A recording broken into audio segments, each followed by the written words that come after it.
Tambayanki akan cewa tana da rai ne ko kuma ba ta da lokacin da aka ɗauki hotonta. Babu wani hoto da na ɗauka nata. Duk wani hoto da aka aika ma parents ɗinta hoto ne a wanda muke da shi a school, so is an old photograph, ba wai sabon hoto bane ba.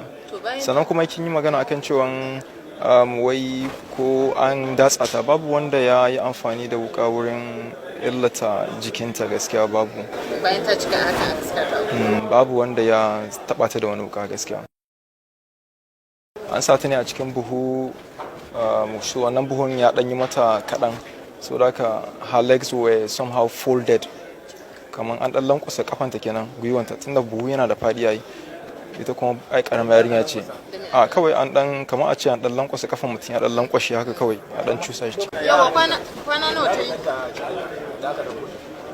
yi? Lokacin da aka ɗauko ta, parts ɗinta kamar aka karye suke, her joints kenan. Kayanta da ka aika iyayenta, yadda ta cika aka dinga aika kayan?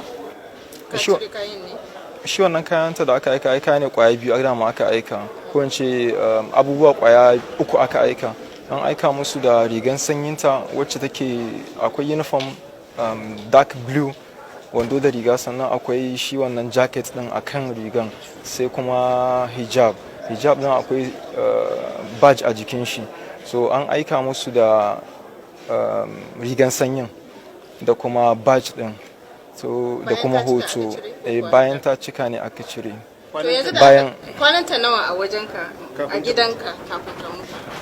A gidana ta yi kwana 5 ne, ko in ce wuni 6, tunda ya kama ranar 10 ga wata shine aka fita da ita daga gida. Da fita da ita ne aka fita, Allah ta cika? Haka yake.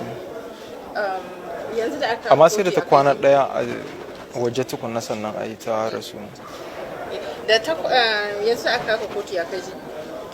Ai ko da kafin ma a kawo kotu, ba wai hali ne na cikin tashin hankali nake ciki.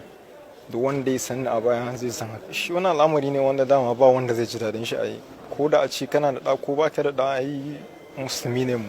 Su ma na tabbatar ai ba za su ji daɗi ba. Even before I was brought to the court, dama na yanke a raina cewa I had to come out voluntarily to speak out. Tun da ka ga na yi wannan hakan, ai hakan na nufin ina da buƙatar kawai ko ta ayyanar da adalci irin nata.